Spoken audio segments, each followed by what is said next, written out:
Good morning, everyone. I'm Debbie. I'm an alcoholic and a drug addict. And the reason that I'm here is because I want to help others. I want to tell my story and let people know that they do not have to be like me. They don't have to do what I did, go to the extreme I did, because I've done it for you. I have been sober for 34 years. I have been clean for 13 years. And I was in the Air Force for 25 years, and I rode Harley-Davidson most of my life. This story that I'm going to tell is about this when I was like a sophomore in high school. I started going out with this guy. I'd love to say his name. Well, Jay. Jay was his name. He was like the most gorgeous person in school. He was. He had red hair, and he was absolutely gorgeous. Why he got involved with me, I am not sure. Probably because I would screw him. He was nothing like all the guys that I had had before. He was clean cut. He didn't have long hair. He wasn't a bum. Anyway, a couple of stories about that. I mean, I don't know why he wanted anything to do with me. I mean, other women would have screwed him, I'm sure. Other girls would have screwed him, I'm sure. I brought him home, and we'd sit up in my room and we'd smoke dope. One night, it was time for dinner, and I went down to eat dinner, and he didn't want to come down and eat dinner. But my mother made me go and get him and bring him down to meet my father, because he was clean cut, and he wasn't like one of those bums that I used to, go out with. Also regarding this, there was a study hall, and I would sit with Jay and two other girls, and we always sat in that study hall together. I don't know how that worked out. I don't know who else he was screwing at that table, whether it was just me or it was both of those girls or one of them. Crazy. That probably doesn't sound like anything to you, but it's a lot to me because it was somebody decent. I used to sneak into his room through his window at night, or at night, in the morning, that sort of thing. I just couldn't believe it. Anyway, he certainly did break up with me, and I was hurt, and blah, blah, blah. One day I went down to a drug dealer's house, and he was there. I couldn't believe it. He knew the people that I knew. He was good to me. We at this drug dealer's house one night, he made arrangements for us to be able to sleep there together, and I thought that was the sweetest thing. Maybe he really did like me. I don't know if we ever said the word love or not, but I never felt I deserved it, him or love. He introduced me to this guy named Steve, and he probably wanted to get rid of me. That's what it was. So he introduced me to the Steve guy. I think the three of us did it together. Yes, we did. And we were in Steve's truck, and we went out in the woods so the three of us could screw, so the two of them could screw me, shall we say.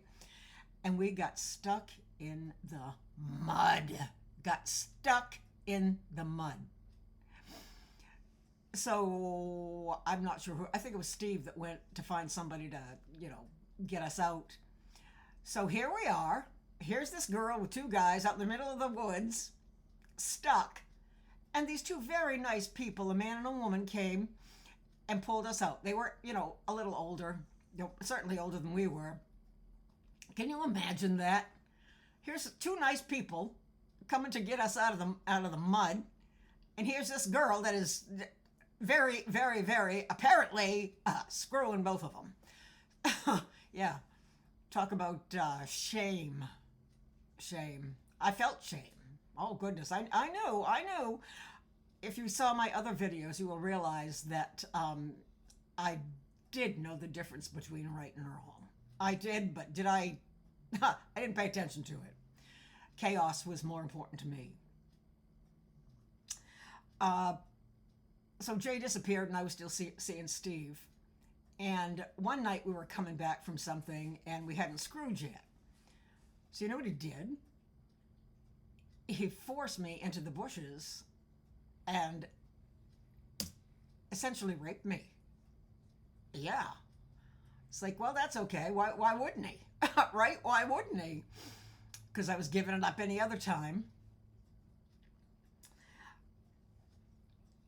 Again with Steve, we came back one night and we were in my driveway and he had a truck and we were fucking out in the truck. And you know what? When I went in the house, my father said, "What are you doing, you little slut?" He called me a bunch of names, but he didn't come out and do anything about it. Okay? He didn't come out and do anything about it. I have to say this, that I remember what I was wearing. I had this gorgeous long burgundy skirt. It was a wraparound. I loved it. Well, of course, he screwed me and got off. I had a wet stain on the back of that skirt, and my father saw it. How sick is that? How sick is that? I don't know what's more sick, that they never did anything about it and just let me go ahead and do what I wanted to do, you know? And that was just the beginning of my downfall. Unfortunately, I just kept doing stuff because I never thought I was good enough to not do it. How would I ever get a decent man? I'd never get a decent man just by screwing him.